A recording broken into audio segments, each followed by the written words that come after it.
Into the ropes and off. A flying tackle by and a drop kick. 10 pounds of pure gold. Got to hold this just a minute. You want a little bit more? I'm the world heavyweight champion. That'll be the best of me. More to me than anything I've ever done in wrestling. They call this the 10 pounds of gold. The championship has existed in its current proper form since 19... That was pretty hard, and look at Buddy going to work now. Oh! Hey everybody, it's Durger time. Thank you for joining me once again for another episode of Billy Corgan's NWA.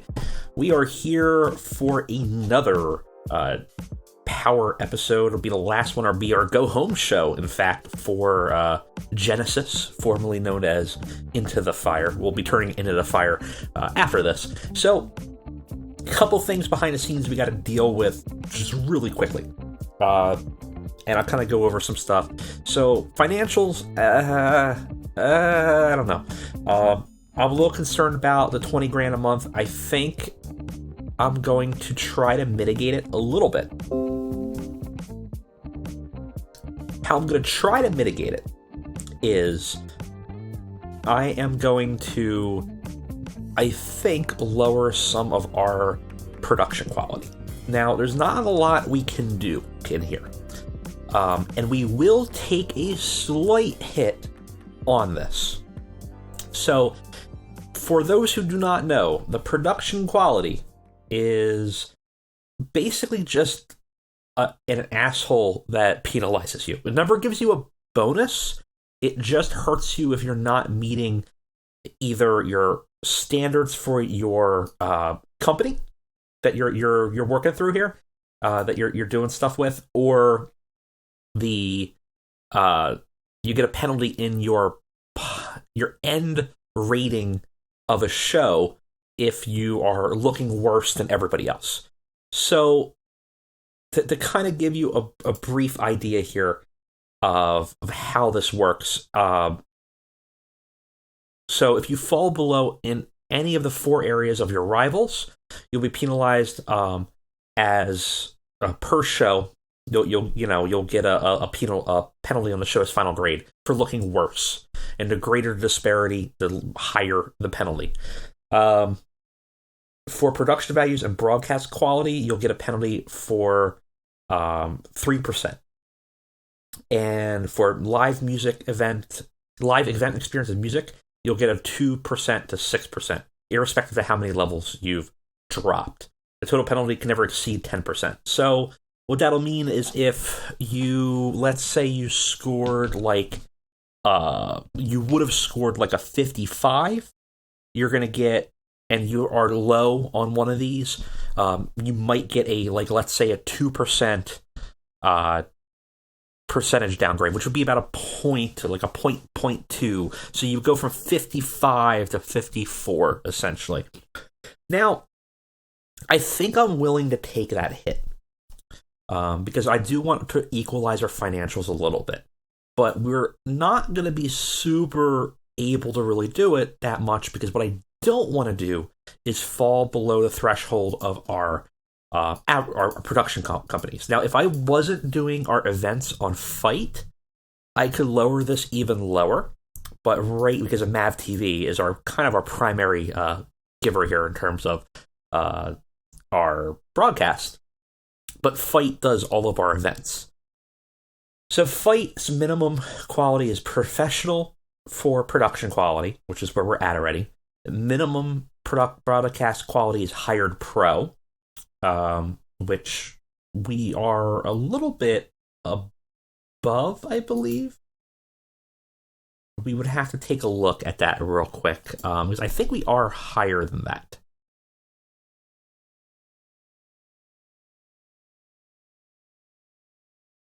I think everybody's is hired pro. Yeah. And then music is minor to license, is what we have. And there's minimum requirements in-house. So if we look at our rivals, these are people that are listed as the same as us. Now, people that are in our alliance, I don't believe will penalize us, but there's enough people in this field that we're going to get penalized for. So PWG, Ring of Honor, stuff like that. If it's green, we're doing better than them in that production quality. If it's white, we're at the same level. If it's red, we're under quality. So right now, we're kind of maybe overspending in our production quality. We've got a lot of green here. We are going to take a hit, but I think if we're smart about it, we could save a lot of money. So looking at this, we are minor licensed with everybody. There's a bunch of people that are doing in-house. There's 3 people that are doing minor license. So, and they might go lower too. If we go lower, they might go lower at some point to save money. I'm not sure how crafty the AI is, but because it's always a balance of just kind of trying to not, not spend too much money but meet your requirements and not get penalized, they might go down. So I think we're going to go down to in-house. And the reason why for music here, we're only going to get a 2% penalty. It's only going to cost us $1,000 to downgrade, but we're currently spending $25,000 a month in licensing fees. But there's no per charge show, right? Going down one,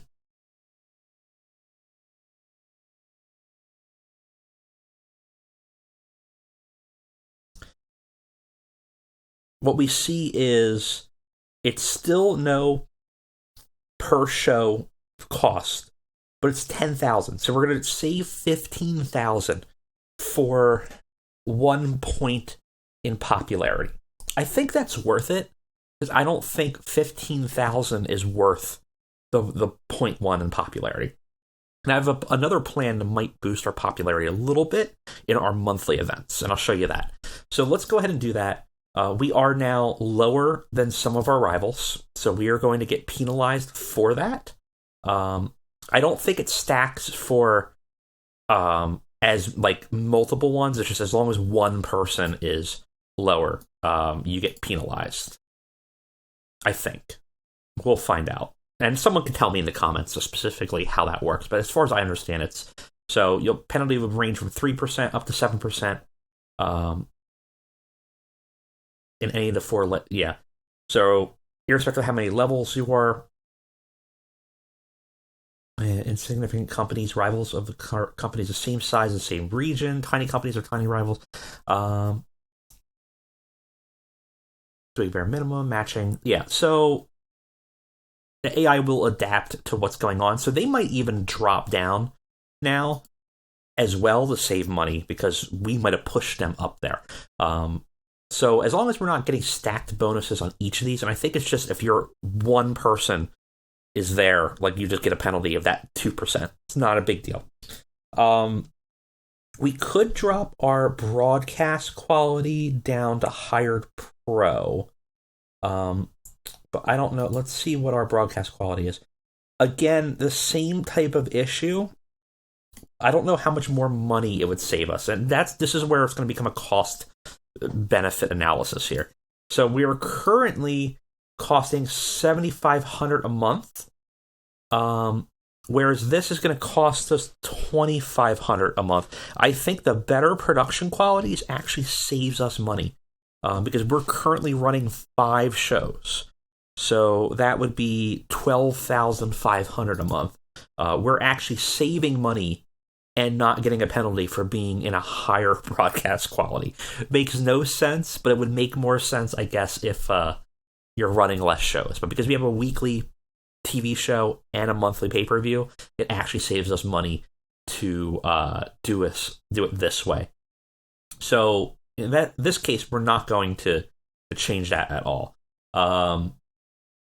Medium event size, the live experience, I don't know if we can. So Ring of Honor has a medium size. There is no requirement here. So $2,500 a show. This would definitely save us money in a pinch, because we're paying $7,500 a show.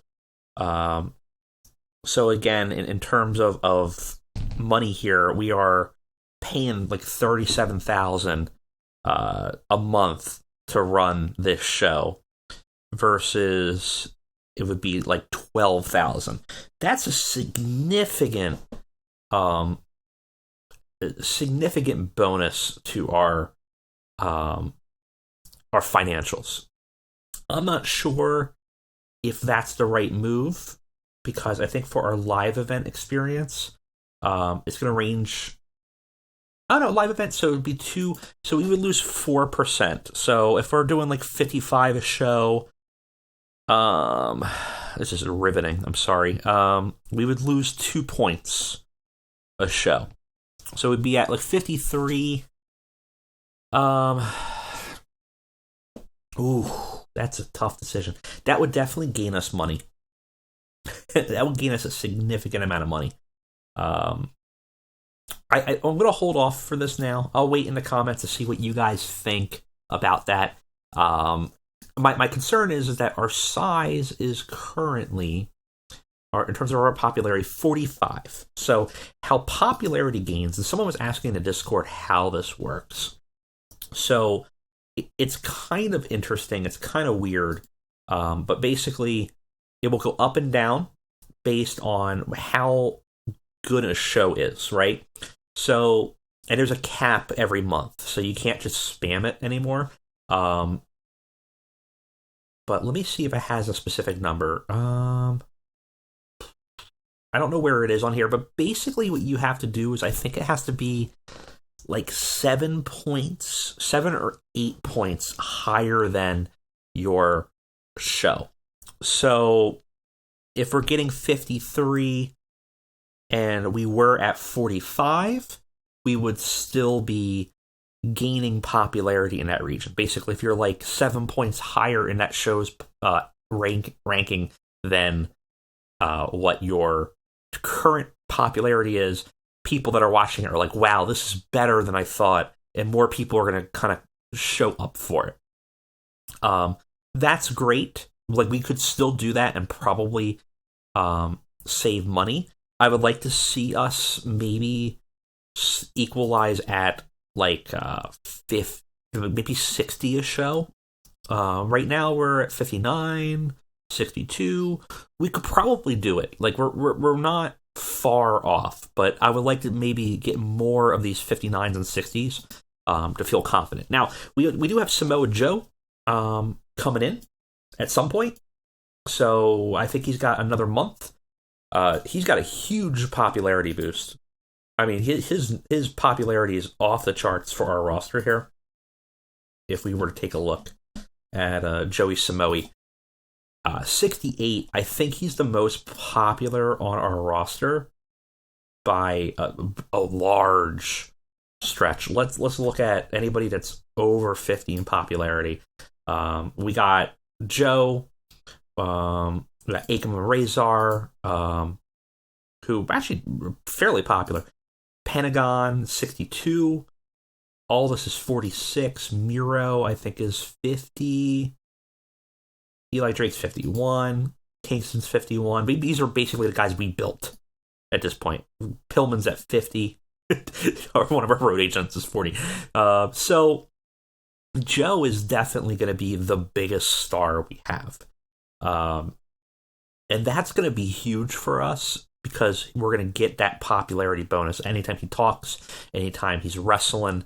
Wherever we're going to have him in the show, he's going to do really good. And so if we were to put him up against Pentagon, against Aldis, well, Aldis a little bit less, have him fight against Miro for as long as we keep Miro, definitely Kingston. I mean, all of them, they'll do really well with him, because your matches are going to be rated on popularity and performance, and he's going to bring both. So he's a little bit more expensive for us, but man, I think he's going to be a good get for us, even though it is kind of a little TNA-like of just hiring somebody that they got. But there's a reason why smaller companies buy former WWE guys. They come in with their own bunched in popularity. It's important. It's hard to build that, and we can use that momentum for a decent price, much cheaper than if we were to build them up in the long term ourselves. So that's what we got going on. In terms of size, we're slowly dragging our ways out. We could probably cheese this if we wanted to. In fact, one of the other things we're cheesing a little bit is our events. So you can't set a ticket price for a TV show, but for your events, you can. And we've set our ticket prices for everything but our big shows as cheap. So Spring Stampede actually should be cheap as well. Vicious Valentine's going to be cheap. Clash of Champions will be normal. So what these do is this gives us more audience members and an instant popularity bump. So the show will be liked more because of how much value the people got from it. And we'll have more people at the show. So again, more word of mouth, more spillover, all very good stuff for us. So I'm very excited to see how that will affect Genesis. And then with our financial change, I think we're probably still going to be down 10 by the end of the month. So depending on how that looks, maybe we dip another production downgrade and start saving some money, and then we can regain some money from when we eventually let go of Pillman and eat our loss with our bad booking decision, bad management decision of paying for a contract that we knew we weren't going to be able to hold on to for that long. Anyways, let us get to the show and get our go-home show going.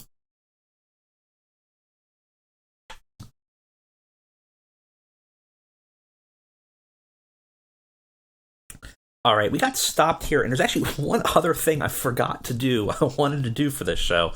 So let's look at what we got here in terms of our news. We got an Austin Gunn pay raise request. Sure, why not? Whatever, it's fine. And okay, Kaz and Big Cass and Enzo are signing with a one-night deal with Championship Wrestling from Hollywood, which reminded me. So I've been talking about it. We're going to do it. We're going to go in here and we're going to change up some of our company for our child company here. Now, it is currently NWA presents CZW. We are going to change that. It's still going to be in Tri-State. It is instead going to now be to fully rebrand it. Chip Wrestling from Philadelphia, right? So I think we'll do NWA CWFP for its initials, so we still know that it's owned by us, and we will change to our new logo, Championship Wrestling from Philadelphia. If you want this logo, if you're playing through the save, let me know in the comments. I'll probably add it to the Discord. So that we can just kind of quickly add that file. It's pretty easy to add a file to Discord, so I'll do it that way.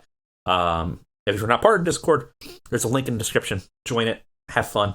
It's a bunch of wild cast in there, but it's a lot of fun. So now we have the Championship Wrestling from Philadelphia. It's officially the new rebranding for CZW. I think we will maybe try to move its product over a little bit. Might be helpful. Maybe Wrestling Nerd Nirvana is going to give us some good workers. It's a shame because we're basically going to really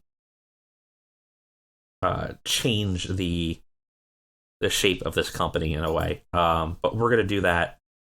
Ticket prices are low. Oh, we can set TV show, can't we? We're just going to do normal for all of that. I bet you I can go in here. Let's look at that. I didn't think about that. Why don't we go cheap on our TV show and just boost it? Why don't we try very cheap? We're going to go real wild here. Very cheap. I'm going to see how this affects us.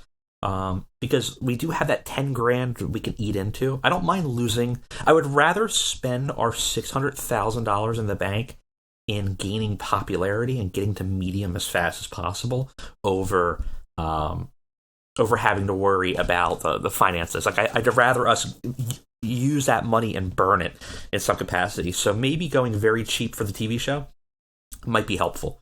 So we'll do cheap for TV show, cheap for some of our pay-per-view prices, normal for our big four. And that's definitely going to be pretty good for us. So TV show prices are $13. If it was normal, it would be average company region being doesn't change. Why is it not changing? Maybe I have to set it to cheap first. So we went from like 14 to 15 to, well, it doesn't look like it really changed. So I don't know what the effect of that was, but we are going to get a big popularity boost from that. We'll see how that affects our show's rating. If the rating goes up really high from that boost, we may even drop that production value further from the live experience and save a lot of money that way. So that might be really exciting. Okay. So back to the child company. We set up Championship Wrestling. I might get rid of DJ Hyde at some point. I've been trying to think of something for Tim Storm to do, and I think I'm going to make him a commissioner at some point, or like an authority figure. Obviously, I'd like him to be back as Tim Storm Jr.'s manager when he comes back after training in CZW. But he has no booking skill, no booking reputation. So that would not be a great idea. I guess for now we'll keep Hyde, and that's fine. I didn't necessarily want to keep him there, but it's not a big deal. And we'll just deal with it. So for now, we're slowly changing it. I think changing it away from its hardcore to more of a like a PWG-esque is going to help us, because it's going to give a better work rate to the wrestlers that come out of it. And then they are going to probably fit in a little bit better for us than getting more of a hardcore. How are you doing, by the way? Let's see. He's cooled momentum. Are you? Where is the?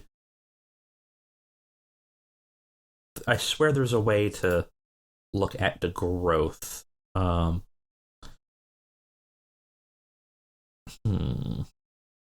I thought there was a way. There we are. All right, so hasn't really changed much at all. Which I would expect you to be doing more for development. Your basics is going up a little bit, so that's kind of where he's building up.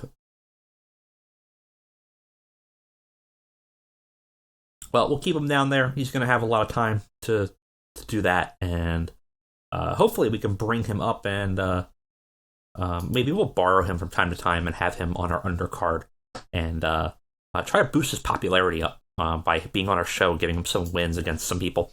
Totally an option.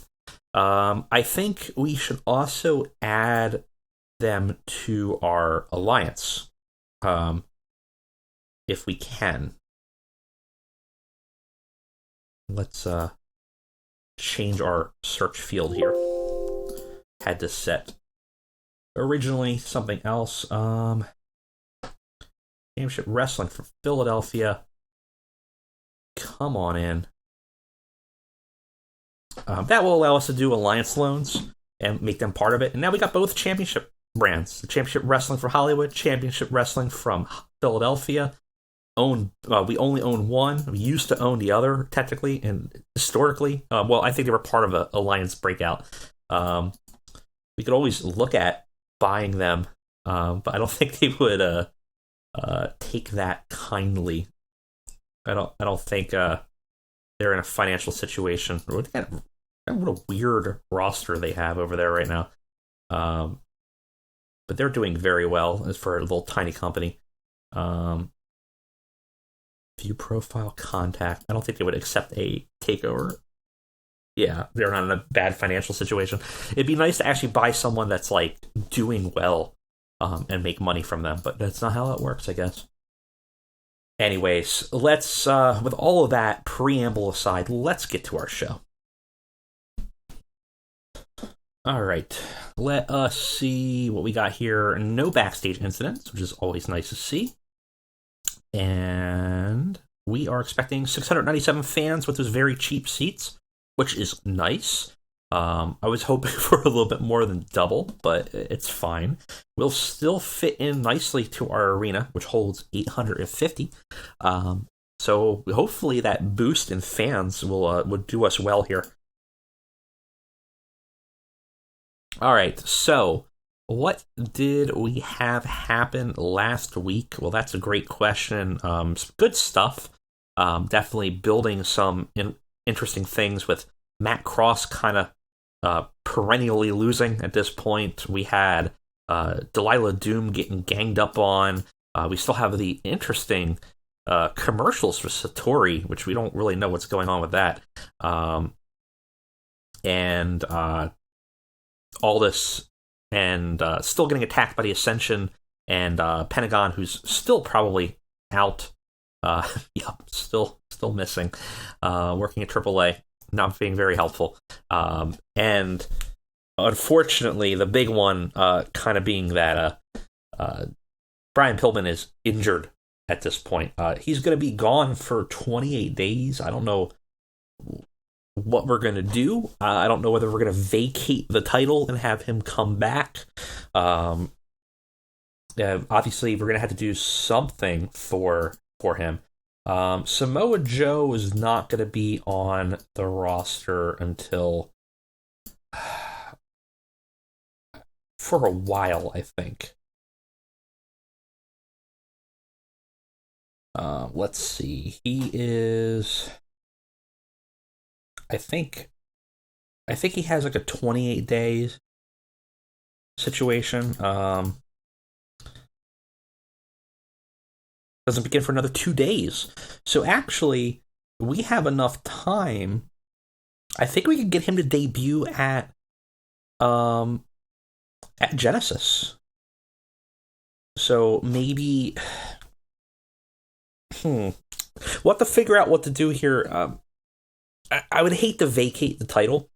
I just hate vacating the title, and obviously it's kind of annoying that he's out for 28 days, but also I feel like storyline-wise, him losing it and then having to win it again, I don't know. I mean, we're building up his ego, and that's interesting, but I don't know if him losing it from an injury to then win it again is all that interesting either. And I wouldn't want to give it to Samoa Joe just for him to lose it to Pillman. I don't know. We have some things to do. I'll figure it out during the booking here. I'm not sure if I like either direction right now. And I might just keep it so that he keeps the belt for the 28 days, because Jarrett would do anything he could to protect what he thinks is his cash cow right now. So he's not going to let him lose that title while hurt. You know, maybe we play into that some way or something like that. Maybe we come back to him and he's still kayfabe hurt. And that's sort of the big thing of, like, how do we protect him? How does Jarrett protect him if he's still injured? That kind of thing. I don't know. All right, we got 90 minutes. Let's go ahead and do it.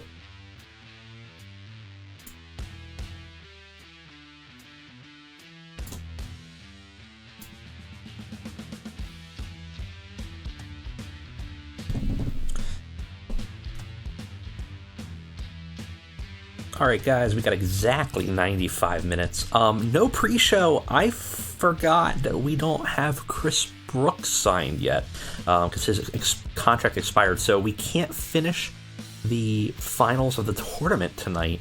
We might not be able to do it at the pay-per-view either. I don't know what happened there, but we will definitely finish it up soon and find out who is going to get a contract signing. But tonight we have a regular show, so let's go ahead and get on with our go-home show before we get towards Genesis. We start the show with Jeff Jarrett coming to the ring to talk about Pillman's injury. That's the talk of the internet, obviously, over the last week. And his absence at the next upcoming pay-per-view this Saturday.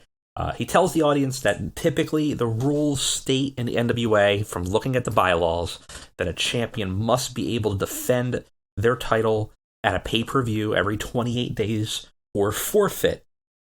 But being the general manager, he can make exceptions, and he reviewed the situation and determined that it would not be fair to Pillman, and therefore he's going to provide an exception to this rule and not vacate the title. He's going to give him another 28 days to recover, and will allow him to fight at the next pay-per-view. He said basically because it happened so close to the last pay-per-view, it wouldn't be fair to vacate the title, and he'll provide him that opportunity. It's a one-time opportunity. Eddie Kingston obviously comes out, his music hits, and he's barreling, upset about the whole thing. It would have been his opportunity for the match, and now it's been kind of stripped out under him. And Jarrett kind of stops him before he can even really say anything. Eddie's like, "This is bullshit." It just stops him right there. Jarrett puts up his hand, interrupts him, and says, "Listen, Eddie, I understand. I know you were looking forward to a match. I know you're looking forward to a championship match. You're not getting swept under the rug. I know you feel this way, but it's not. It's just about the business and protecting it. Listen, you'll still be in the main event at this pay-per-view. It won't be for the title. We'll make it a number one contenders match. We'll reset the clock. I know you've worked hard for this, and I know you're looking for the opportunity. It'll be against a new opponent, a brand new debut. The winner will face Pillman when he's recovered. It's just what's best for business." Eddie obviously still looks furious about this whole situation, but accepts it and moves on. So we have Eddie Kingston in the main event against a mystery opponent. I wonder who it'll be. How that will play out, who knows? But that is where we're building here, kind of trying to turn that lemon into lemonade type situation. We have a debuting Deonna Purrazzo defeating Allison Kay in 2 minutes very quickly. This match sucks. Had a 30. Deonna Purrazzo had a 36, and Allison Kay had a 36 as well. Got a very good old school face gimmick though, which is nice.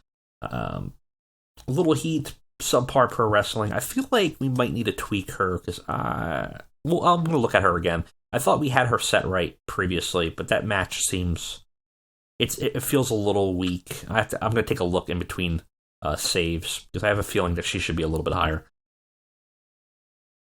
After that, we got a promo in the locker room. We got the Smoking Aces all there, giving a chat, and Ace Austin's talking to the camera, and giving a very showy performance as he plays with cards in his hand. Obviously, their whole gimmick is that they're basically now a bunch of reject-ass magicians and kind of this Reno, Nevada scum kind of attitude. And they're definitely kind of playing into that. And his promo here is drenched in this. He goes, it's all about prestige, the prestige in magic. That instant moment where you kept the audience guessing and then the trick happens. You got to be 3 steps ahead at all times. Well, we were 3 steps ahead against the New Shield, and now they vanished like a Reno assistant. Well, make no illusion, the Smoking Aces will be the dominant force in the NWA. It may not seem like that now, but that's just misdirection. We weren't just looking to dominate the company. We're looking to dominate the entire alliance. Mike Ono, Enzo, and Cass, be on notice, because we're coming for the alliance belts. And we're not revealing the magician's secrets yet. So Ace Austin saying that they're going for the Grand Slam. They're going to go for every belt in the alliance they can get. And feeling pretty confident about it. So that's kind of interesting. Calling the shots there in some capacity. Segment gets a 44, which is pretty good. And we're starting to see a bit of Ace Austin's confidence in his team. And they're all very united on this front. There's no. It's interesting in all the other alliances. There seems to be dissent and chaos, and theirs is fairly strongly united to this goal.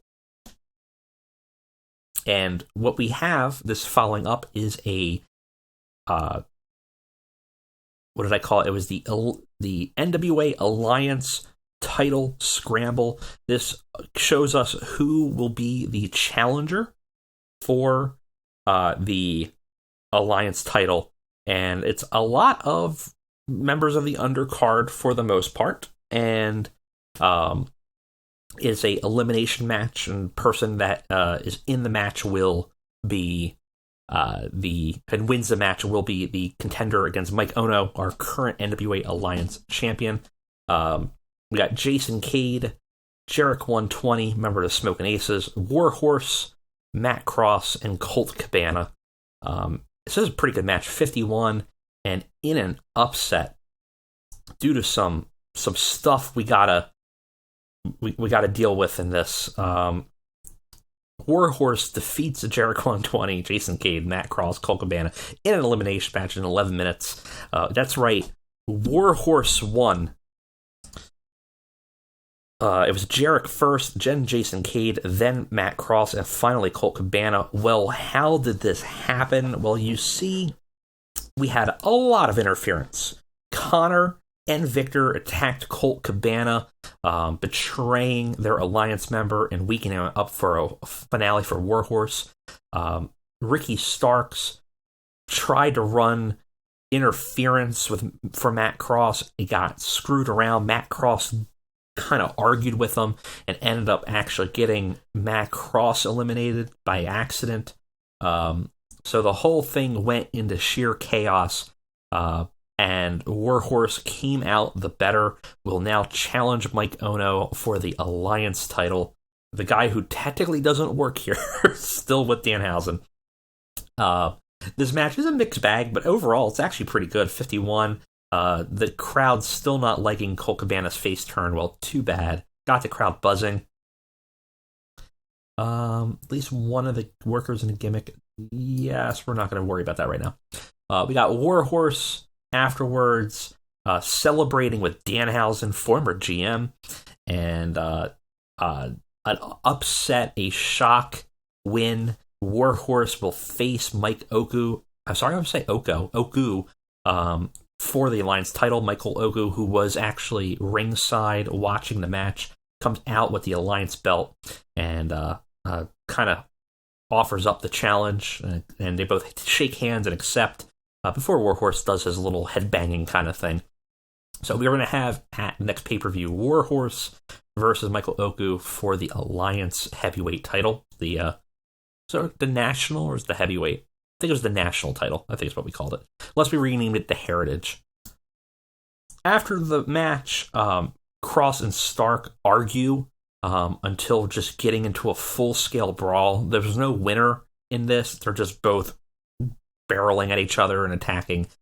Clearly, animosity between the two just boiling over here. Gets to a 36 here. It's not great. We actually lose some heat for our storyline between the two of them. Oh, man, some of these matches are underwhelming tonight, unfortunately. Kimberly and Delilah Doom versus Thunder Rosa and a debuting Sonia Baranto. We're going to probably rename her to just Sonia. Actually, did she debut? She debuted last week, didn't she? I feel like we had her already debut. I'm still going to figure out a better name for her. I might just call her Sonia, because I don't want to continually butcher her name. It's an extremely short match because the whole thing goes to a draw. It's just a big old mess after Deonna Purrazzo got involved, and it just became a cluster. Delilah Doom was a weak link in the situation here and struggled to keep up with everybody. Yeah, a little bit. And we advance some of the storylines, but actually hurt one of them. And the segment itself, not great. After the fact, also not great. Kimberly and Deonna Purrazzo brawl, and Thunder Rosa interject themselves, and all three of them start fighting, leading to sort of a build-up for a last-minute three-way for the title between a debuting former Impact champion and obviously our former NWA champion, not liking the interjection. All right, thankfully Eddie comes in to save it. We have backstage Eddie Kingston coming in to see a very hot Ricky Starks upset, trying to cool him down, like, what happened? And Starks is just adamant. It's me or him. We can't. He just doesn't get it. And Starks is very upset with Matt Cross. Clearly feels like he's a weak link and wants a match against him. And basically says, it's you got to decide, it's me or him. Kingston allows the match to happen with his blessing. So at our pay-per-view, Ricky Starks versus Matt Cross, winner leaves the kingdom. And so this does pretty good, and we gain some heat for the storyline. Eddie Kingston working well, kind of improvise and playing off of Ricky Starks, gets us pretty good segment rating here. After that, we have the triple threat being announced for the pay-per-view. This does very poorly. Very, very poorly, unfortunately, for the 1 minute segment. And Enzo come out to save us again. Gets a 64 rating for a quick impromptu as a talk just off the top of their head about Smoking Aces and a challenge and saying, well, if you really want us, you really want the titles, they're all yours. We'll see you this Saturday.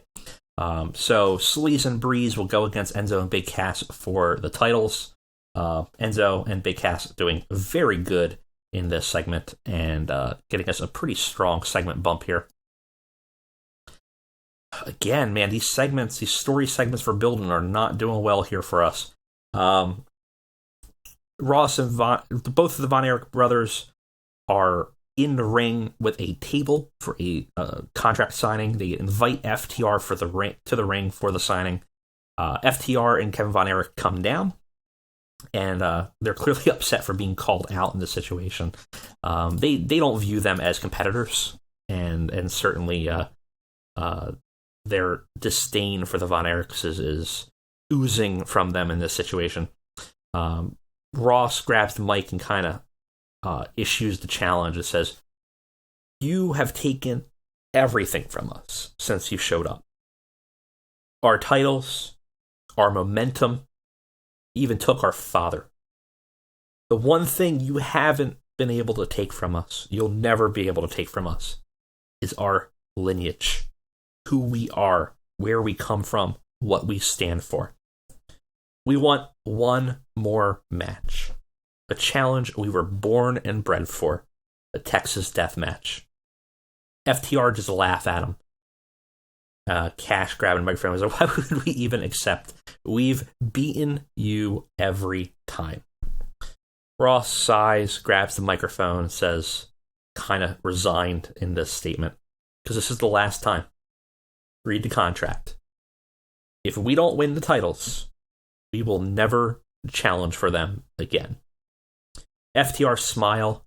Kevin Von Erich recoils a bit, kind of behind them, shocked that his sons would kind of take that big step forward to actually basically put their careers on the line. Not necessarily their careers, but their careers in the NWA. If they can never really challenge for the titles again, it's pretty much all over.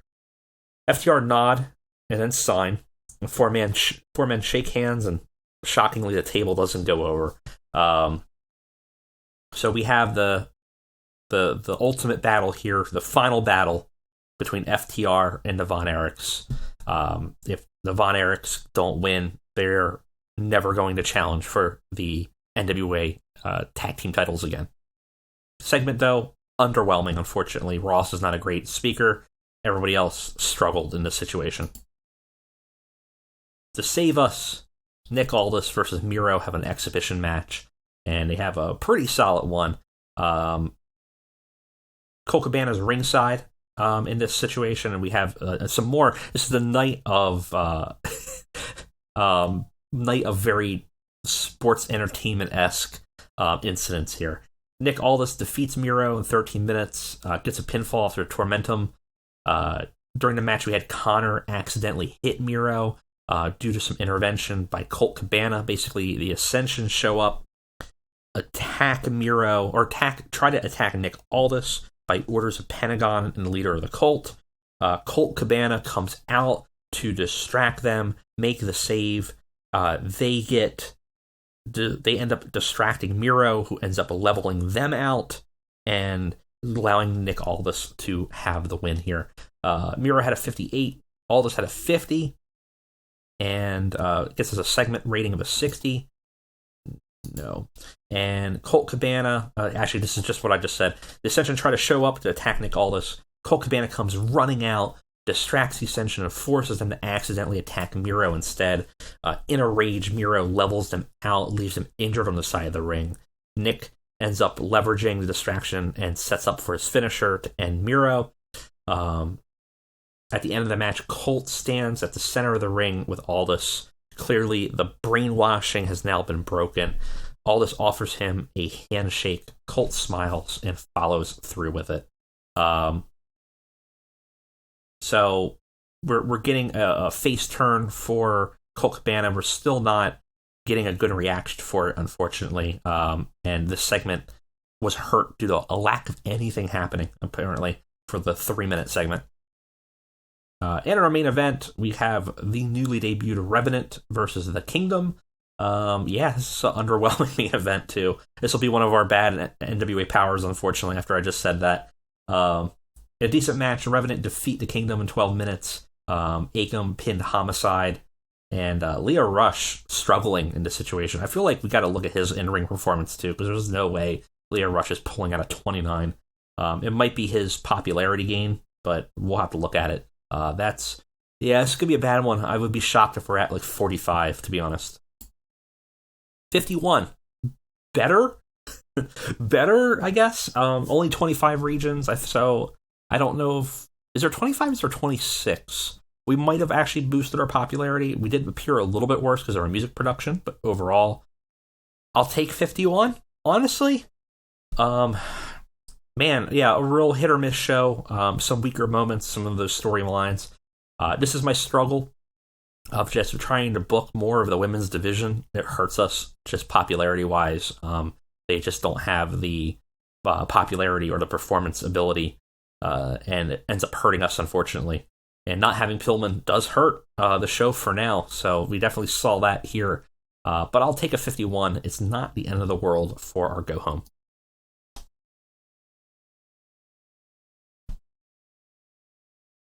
All right. What do we got here? Some interesting... New Japan is in panic mode. Tele5 officially ended a broadcasting deal between them. Well, that's interesting. They're losing some broadcasting momentum going on over there. Something we're definitely going to have to keep an eye on. Feedback was okay for New Beginning. Well, some interesting... El Marco Stunt was a star of MLW, sure. We could steal Michael Nakazawa for AEW. Show was excellent for us, which is good. We got some decent momentum there. Pay raise request from our ref, sure, whatever. So, still a 0.4. We're still basically getting the same amount. We're kind of stuck in that... Someone in the Discord said that there's that bell curve of momentum for a show. We're definitely stuck in the middle there. We might not be able to get...